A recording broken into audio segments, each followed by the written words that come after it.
আসসালামু আলাইকুম। আমন্ত্রণ বাংলা ভিশন সংবাদে আপনাদের সাথে আছি আমি ফাতেমা জান্নাত তাইরিন। সততা ও নিষ্ঠার সাথে কাজ করতে নতুন মন্ত্রিপরিষদকে নির্দেশ দিয়েছেন প্রধানমন্ত্রী শেখ হাসিনা। মন্ত্রিপরিষদের প্রথম বৈঠকে এই আদেশ দেন প্রধানমন্ত্রী।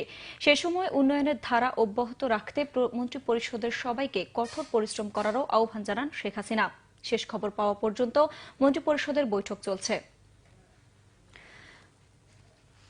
বিএনপি চেয়ারপারসন বেগম খালেদা জিয়া সহ অন্য আসামিদের বিরুদ্ধে নাইকো দুর্নীতি মামলায় আজ চার্জ গঠনের শুনানি হতে পারে।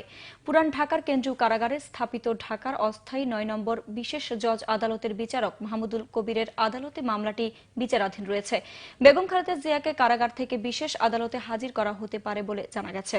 মামলাটিতে গত ১৩ জানুয়ারি ব্যারিস্টার মওদুদ আহমেদের চার্জ গঠনের শুনানি শেষ না হওয়ায় পরবর্তী শুনানির জন্য নতুন দিন ঠিক করা হয়।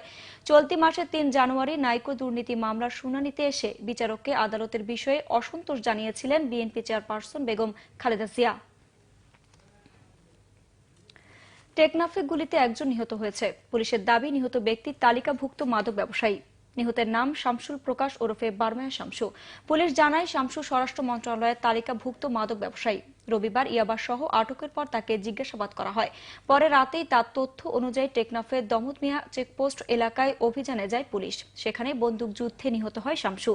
এই সময় ২০,০০০ পিস ইয়াবা, ২২টি দেশীয় তৈরি বন্দুক ও ১২ রাউন্ড গুলি উদ্ধার করা হয়।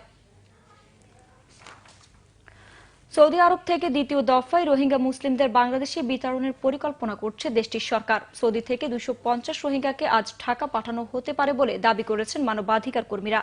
এদিকে বাংলাদেশে তাদের না পাঠানোর জন্য সৌদি সরকারকে আহ্বান জানিয়েছেন জার্মানির মানবাধিকার কর্মী নেসান লুইন। আল জাজিরাকে দেয়া এক সাক্ষাৎকারে নেসান লুইন জানান, বিতাড়িত রোহিঙ্গাদের মধ্যে বেশিরভাগই সৌদি স্থায়ী বাসিন্দা। এদেরকে জেদ্দার একটি কারাগারে বন্দী করে রাখা হয়েছিল। এদের সাথে অপরাধীদের মতো আচরণ করা হয় বলেও জানান তিনি। রবিবার তাদেরকে জেদ্দা বিমানবন্দরে নেয়ার প্রস্তুতি চলছিল। সোমবার বিকেলের মধ্যে তাদেরকে ঢাকার উদ্দেশ্যে পাঠানো হতে পারে বলে দাবি করেন লুইন।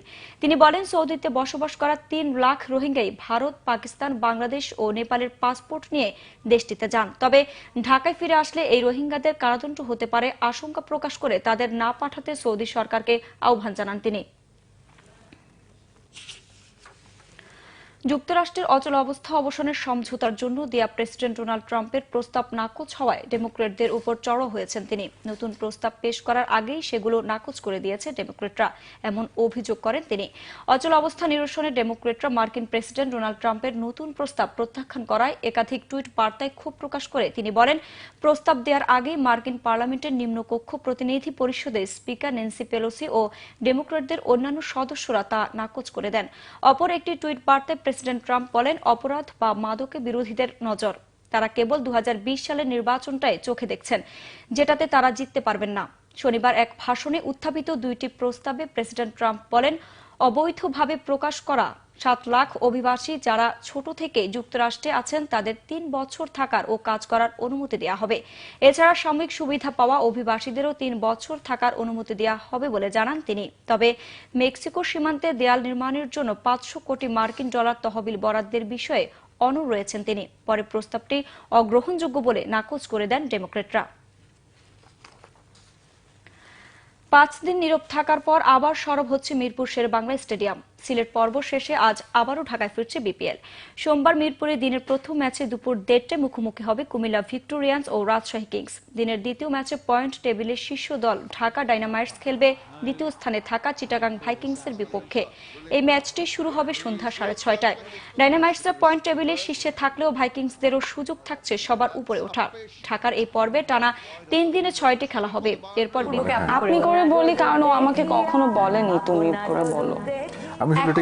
রাফিয়াত রশিদ বিথিনের উপস্থাপনা। দর্শক, এ ছিল এখনকার মতো। পরের সংবাদ দুপুর ২টায়। এর আগে একটা রয়েছে নিউজ টপ 10 দেখার আমন্ত্রণ রইল। এছাড়া ফেসবুকে বাংলা ভিশন সংবাদ সরাসরি দেখতে লগ ইন করতে পারেন facebook.com/বাংলাভিশনে।